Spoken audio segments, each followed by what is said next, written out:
A'oudou billahi minash shaitanir rajim, bismillahir rahmanir rahim. Je cherche la protection de Dieu contre le diable lapidé. De par le nom de Dieu, le tout clément et très miséricordieux, que la paix soit sur vous. Salam alaikum. Aujourd'hui, je vais vous proposer des livres qui ont une certaine importance, à savoir les Hébreux, on les nomme aussi les Juifs, enfin les Hébreux, les Ivris, on dit les Ivris, les Juifs, Béni Israël. Alors, on va faire une présentation de certains livres que j'ai chez moi. Par Richard Lebeau, une histoire des Hébreux. À savoir que le mot Béni Israël, Israël est nommé dans le premier tiers dans le Coran énormément. Je les mettrai en annotation dans la documentation. Vous pouvez le trouver aussi sur le site de la mosquée de Thouars concernant livres sur les Juifs et les Hébreux. Donc, l'histoire des Hébreux par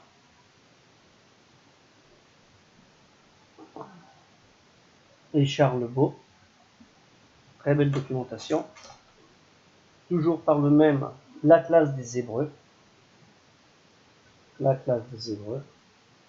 Très très bien fait. L'Égypte au temps de Moïse. Par Claude van der Lessen. La Bible avait raison, l'archéologie qui révèle l'existence des Hébreux en Égypte. Les Hébreux ivris. Nous, on prononce hébreu, mais en fait, en hébreu, on dit les ivris. Très intéressant aussi comme livre.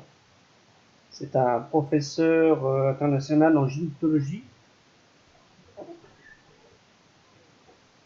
Les Juifs dans le Coran, de Mère Moshe Bar Hacher. C'est très très bien pour comprendre les termes. Alors vous avez aussi, excusez-moi, c'est tout mélangé, l'authentique des prophètes par Ibn Kathir,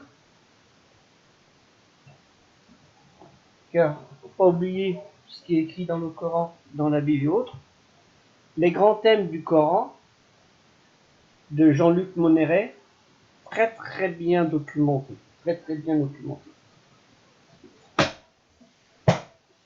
Alors ça, c'est une notice que j'ai pu retrouver sur Internet. C'est un copyright.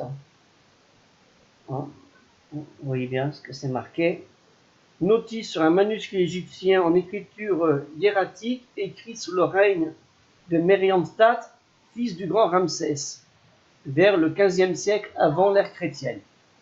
Très intéressant l'histoire. On a l'impression de retrouver des paraboles qui sont dans le Coran. Je vous laisserai découvrir. Je ne peux pas tout dire.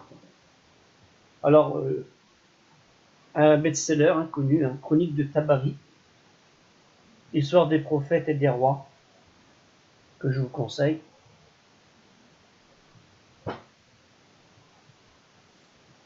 Un atlas du Coran.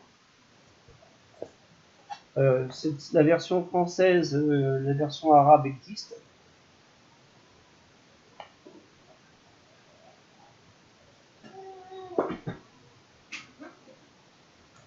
Dictionnaire encyclopédique de la Bible. Très utile aussi, très très utile aussi pour comprendre. Tout n'est pas dans le Coran.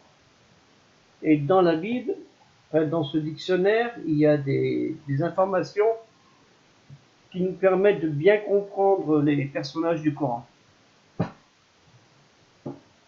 Isha, dictionnaire des femmes et du judaïsme. C'est très très très bien fait ce livre, que je vous conseille. Les secrets de l'Exode. Parle d'Akhenaton. Attends.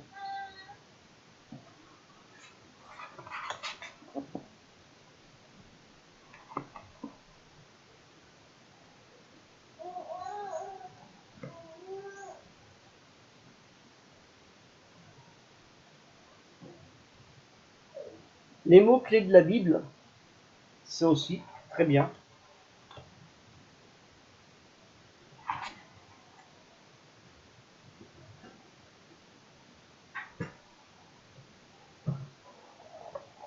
Le nouvel atlas de la Bible. Tous ces livres sont indispensables parce que quand vous en prenez un, vous êtes obligé de rechercher un autre pour pouvoir les suivre. Alors, on va aller au lourd. L'Égypte, sur les traces de la civilisation pharaonique, un peu lourd, il doit faire 6 kg ou 7 kg. Très très bien fait.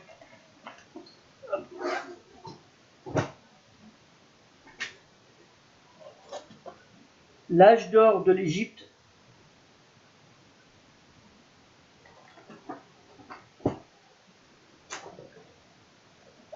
Les pharaons.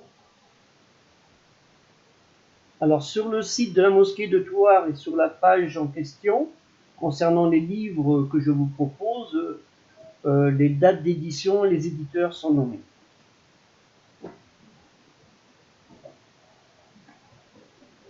L'Atlas de l'Égypte ancienne.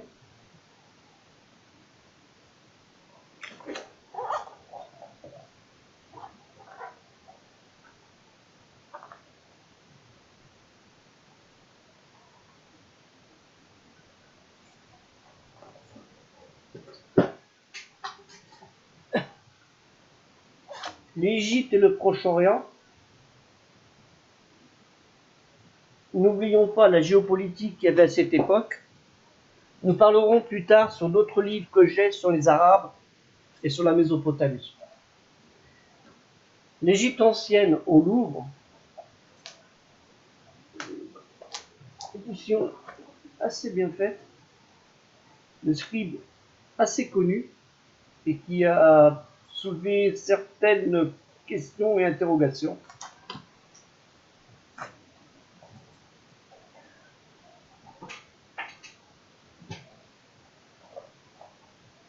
Toutankhamon.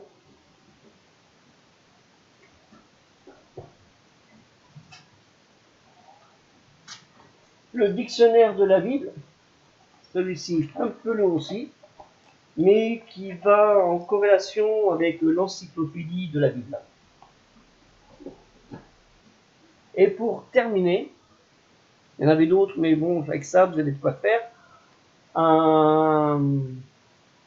C'est pas un roman, c'est un livre historique où on aborde, on parle des Hyksos, Amosis, Amenhotep, et ainsi de suite. Ce livre, il est très bien, ça se passe sur Thèbes. N'oublions pas qu'il y a le Haut-Nil, le Bas-Nil, la Haute-Égypte et la Basse-Égypte. La Haute-Égypte est en bas et la Basse-Égypte est en haut. Donc sur ce, je vous souhaite une bonne lecture. Inch'Allah, que vous pourrez lire ça après le mois de Ramadan. Parce que le mois de Ramadan, c'est aussi un mois où on doit invoquer notre Créateur. Ce qui est important, que ce soit le jour et la nuit. Mais ça n'empêche pas de lire. C'est très important. Ça fait 40 ans que je me bats pour ça. Assalamu alaikum.